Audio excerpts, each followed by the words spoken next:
सिद्धार्थनगर जिला के मोहाना थाना क्षेत्र में 75 वर्षीय वृद्ध की हत्या का पुलिस ने 24 घंटे के भीतर खुलासा कर दिया। एसओजी व मोहाना पुलिस की संयुक्त टीम ने इस जघन्य हत्याकांड की गुत्थी सुलझाने में सफलता हासिल की है। हत्या किसी और ने नहीं बल्कि मृतक के ही बेटे और बहू ने मिलकर की थी। घटना मोहाना थाना क्षेत्र के ग्राम वडपुर नंबर 4 टोला निरंजनपुर की है, जहां ईंट भट्ठे के पास वृद्ध का शव बरामद किया गया। पुलिस जांच में सामने आया कि जमीन बेचने को लेकर मृतक का अपने बेटे से विवाद चल रहा था। इसी विवाद के चलते बेटे और बहू ने मिलकर बांस के डंडे से पीट कर अपने ही पिता की हत्या कर दी। पुलिस क्षेत्राधिकारी सदर विश्वजीत शौर्य ने पुलिस लाइन में इस सनसनीखेज वारदात का खुलासा किया।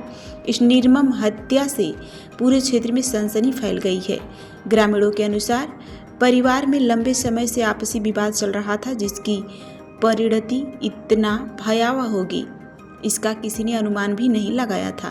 पुलिस ने तत्परता दिखाते हुए न केवल घटना स्थल से साक्ष्य जुटाए बल्कि इलेक्ट्रॉनिक सर्विलांस और गुप्त सूचना के आधार पर आरोपियों को गिरफ्तार कर लिया है। गिरफ्तार पुत्रवधू से पूछताछ जारी है और आगे की विधिक कार्यवाही की जा रही है। कल दिनांक 6 तारीख को बर्डपुर नंबर 4 टोला निरंजनपुर में एक मृत बुजुर्ग के मृत शव होके उसको छिपा देने की, ईंटों के तले दबा देने की एक सूचना मिली। मौके पर वरिष्ठ अधिकारीगण ने जाके घटनास्थल का निरीक्षण किया। थाना मोहाना की टीम और एसओजी की टीम ने वहां जाकर वैज्ञानिक साक्ष्य संकलन किया। उसके पश्चात इन्वेस्टिगेशन के क्रम में 2 अभियुक्तगण गिरफ्तार किए गए, जिसमें योगेंद्र सिंह और उनकी पत्नी किसलावती को सस्पेक्ट के तौर पर माना गया था। इंटेरोगेशन के दौरान पता चला कि इन्होंने ज़मीन के लालच में आकर अपने पिता का जो है कत्ल किया गया और इसमें इन्वेस्टिगेशन में आगे की विधिक कार्रवाई की जा रही है।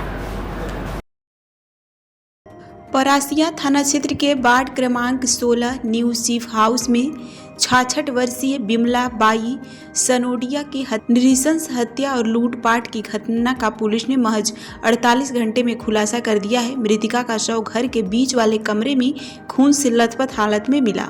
गले पर धारदार हथियार से हमला किया गया था और घर का सामान बिखरा हुआ था। जांच में लूट और हत्या की पुष्टि हुई है। पुलिस जांच में सामने आया है कि मृतका की बहू कल्पना सनोडिया ने अपने रिश्तेदार अभिषेक श्रीवास्तव के साथ मिलकर वारदात को अंजाम दिया। पैसे के लेन देन के विवाद के चलते कल्पना ने अभिषेक को लूट की योजना में शामिल किया। अभिषेक ने अपने 3 साथियों रहीम, भूरा उर्फ जुबैर और नाहिद के साथ पहले घर की रेकी की और फिर 5 अगस्त को हत्या को अंजाम दिया। गिरफ्तार आरोपियों में अभिषेक श्रीवास्तव निवासी चंदा मेटा, कल्पना सनोडिया निवासी भोपाल, रहीम महबूब शाह, भूरा उर्फ जुबैर और नासिद निवासी। पुलिस अधीक्षक श्रीमती निवेदिका गुप्ता के निर्देश और अतिरिक्त पुलिस अधीक्षक आयुष गुप्ता एवं एसडीओपी जितेंद्र जाट के नेतृत्व में गठित टीम ने केस सुलझाया है। जांच में FSL dog squad, fingerprint expert, cyber cell और कई थानों की संयुक्त टीम ने महत्वपूर्ण भूमिका निभाई।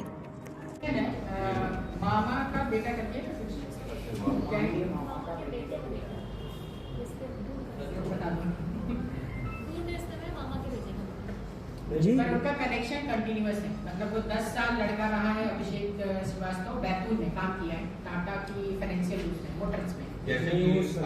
श्रीवास्तव, हाँ, तो ये एक्चुअली लव मैरिज है। अच्छा, इनका जो बड़ा बेटा है उसकी ये लव मैरिज है। कहीं कहीं सास और बड़ी वाली बहू में बनती भी नहीं। यहाँ आना जाना था आरोपी का, पहले से आरोपी आता जाता रहता था।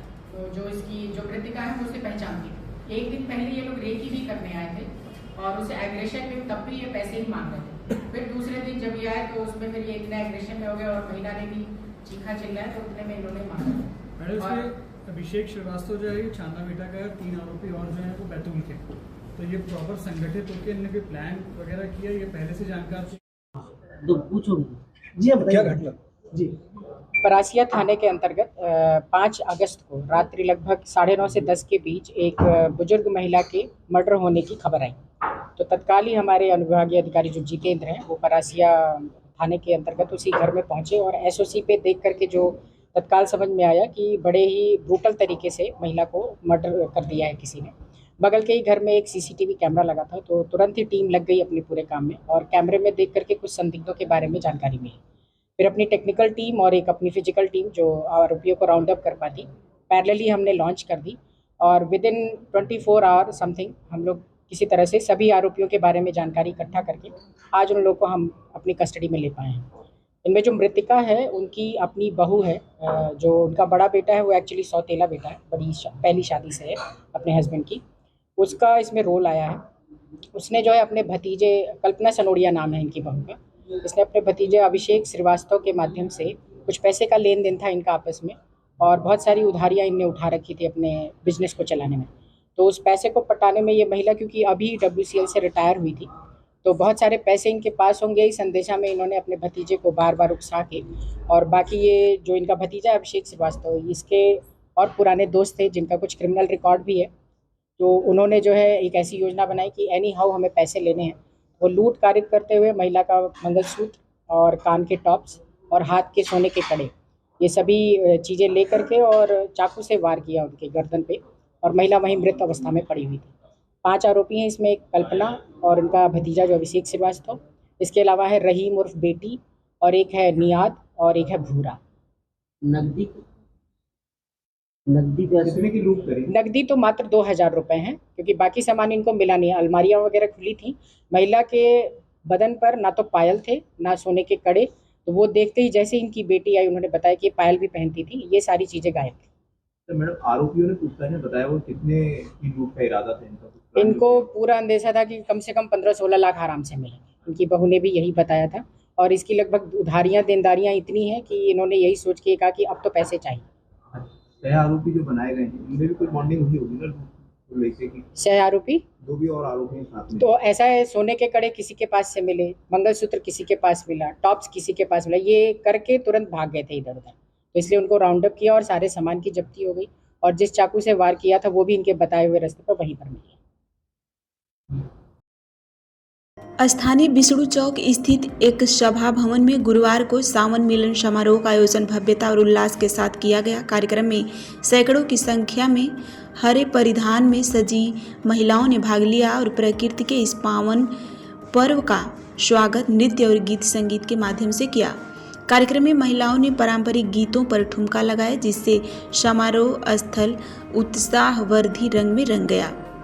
गीत संगीत और सांस्कृतिक प्रस्तुतियों ने सभी को आनंदित कर दिया। इस अवसर पर पूर्व राज्यसभा सांसद डॉक्टर अशफाक करीमी मुख्य अतिथि के रूप में उपस्थित हुए। उन्होंने कहा कि सावन मास के 12 महीना में सबसे खास है, जो प्रकृति और हरियाली का संदेश देता है। मुख्यमंत्री नीतीश कुमार की योजना के कारण आज महिलाएं आत्मनिर्भर और सशक्त बनी हैं, जिससे समाज में सकारात्मक बदलाव आ रहे हैं। वहीं महिलाओं ने मोहम्मद करीमी को भी राखी बांधी, जिससे भाई बहन के पवित्र रिश्ते की झलक समारोह में देखने को मिली। महुआ के जवाहर चौक स्थित सभा भवन में जनता दल यूनाइटेड द्वारा एक महत्वपूर्ण बैठक का आयोजन किया गया। बैठक में बूथ लेवल कमेटी के सदस्यों के साथ पार्टी पदाधिकारियों ने भी भाग लिया। बैठक का मुख्य उद्देश्य मतदाता पुनरीक्षण अभियान को सफल बनाना और छूटे हुए वोटरों के नाम मतदाता सूची में दर्ज करवाना रहा। सभी कार्यकर्ताओं से अपील की गई कि एक भी सही मतदाता का नाम वोटर लिस्ट से छूटे ना पाए। इसके लिए पूरी जिम्मेदारी और सक्रियता से कार्य किया जाए। पार्टी के प्रदेश महासचिव जागेश्वर राय और पूर्व प्रत्याशी डॉक्टर आसमा परवीन ने कहा कि 2025 में नीतीश कुमार को दोबारा मुख्यमंत्री बनाना है। इसके लिए सभी कार्यकर्ताओं को जोश और तत्परता से बूथ स्तर पर कार्य करना होगा। वो काम पूरा हो सके, वो सही माने में नीतीश कुमार एक महापुरुष है। जितना उन्होंने कर दिया, कभी बिहार की तरक्की नहीं हुई, लेकिन महुआ की तरक्की नहीं हुई। इसलिए मैं चाहता हूं कि महुआ की तरक्की हो। और काम करने के लिए देखिए, MLA बनना, MP बनना ज़रूरी नहीं है। मैं तो 30 साल का था, मेरा घर पातेपुर ब्लॉक में है और मैं चला गया कटिहार, वहाँ ज़मीन खरीद करके 800 बेड अस्पताल बनाने का काम किया, मेडिकल कॉलेज बनाने का काम किया।